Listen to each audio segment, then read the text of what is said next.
शिवसेना की ओर से कभी महाराष्ट्र के मुख्यमंत्री रहे नारायण राणे आज भाजपा में शामिल होते हुए भी एक बड़े झमेले में फंस गए। बड़ा झमेला भी ऐसा कि उनके सालों पुराने आशियाने अब ढहने वाले हैं। नारायण राणे के मुंबई बंगले पर बुलडोजर चलने वाला है। अवैध निर्माण करने पर राणे पर बॉम्बे हाईकोर्ट की ऐसी गाज गिरी है कि उनके भाजपा आलाकमान भी अब उन्हें और उनके शीश महल को बचा नहीं सकते। मुंबई हाईकोर्ट ने केंद्रीय मंत्री नारायण राणे को बड़ा झटका दिया। हाईकोर्ट ने उनके बंगले के अनधिकृत निर्माण को नियमित करने की मांग वाली अर्जी खारिज करते हुए उसमें बने अवैध निर्माण को तोड़ने के साथ ही 10 लाख रुपए का जुर्माना भी लगाया है। इससे पहले बीएमसी ने भी एक रिपोर्ट दी थी, जिसके बाद नारायण राणे हाईकोर्ट गए थे, लेकिन वहां से उन्हें झटका लगा था। लेकिन जब सरकार बदली तो बीएमसी ने अपना स्टैंड बदला और फिर वापस वो हाईकोर्ट पहुंचा और कहा इसे नियमित किया जा सकता है। लेकिन अब हाईकोर्ट ने सख्त रुख अख्तियार किया, कहा जाइए तोड़ कर आइए, जो कुछ इलीगली बना है 10 लाख का जुर्माना भी। भाजपा की तैरती नैया में सवार केंद्रीय मंत्री नारायण राणे को बड़ा झटका लगा और बॉम्बे हाईकोर्ट के आदेश के बाद उनकी नैया अब डूबने वाली है।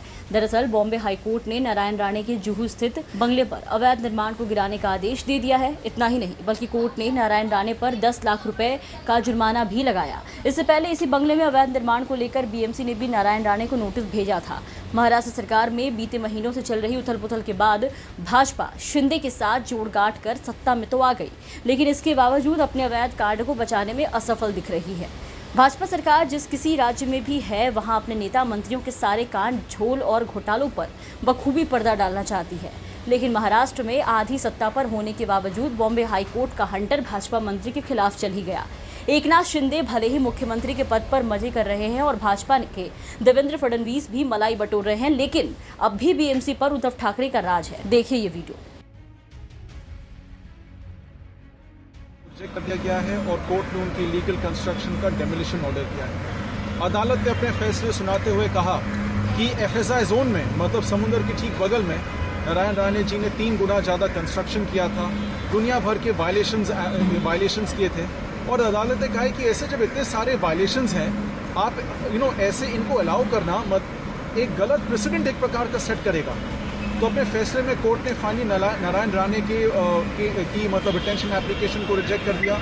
बीएमसी को भी डायरेक्ट कर दिया कि वो अपनी आगे प्रक्रिया कर सकती है डेमोलिशन का, और साथ ही साथ कोर्ट ने नारायण राणे पे 10 लाख रुपए का फाइन भी इम्पोज किया, व्हिच इज एक्सेप्शनल। दरअसल बीएमसी ने ही जुहू स्थित बंगले पर कथित अवैध निर्माण और बदलाव को लेकर केंद्रीय मंत्री नारायण राणे को नोटिस भेजा था। 21 फरवरी को बीएमसी की टीम ने बंगले का निरीक्षण भी किया। बीएमसी ने यह नोटिस मुंबई नगर निगम अधिनियम की धारा 351 के तहत नागरिक निकाय द्वारा अप्रूव्ड योजना के उल्लंघन को जारी किया था। नोटिस में कहा गया था कि बंगले के बेसमेंट से लेकर के पूरे बंगले में बदलाव किया गया। आरटीआई एक्टिविस्ट संतोष डोंगरकर ने 2017 के बाद से बंगले को लेकर कई शिकायतें दर्ज कराई। बीएमसी ने इसे लेकर 25 फरवरी 4 मार्च को 2 नोटिस जारी किए थे। हालांकि नारायण राणे ने अपने पक्ष से पेश करते हुए किसी भी अवैध निर्माण की बात का खंडन किया, इसे सिरे से नकार दिया था। जिसके बाद बीएमसी ने बंगले में कंस्ट्रक्शन करने वाली Artline properties private limited company को 7 दिनों में जवाब देने के लिए कहा था। वो ये साबित करे कि जो काम बंगले में किया गया उसे बीएमसी से मिली अनुमति के आधार पर किया गया।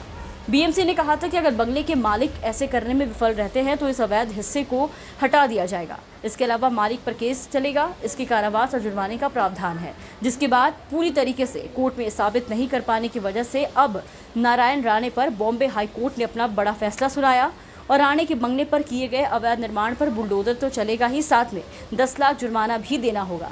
इसका मतलब अब बीजेपी पार्टी का बुलडोजर तंत्र उनके ही मंत्री पर हावी होने वाला है। Bureau report, the VPN TV.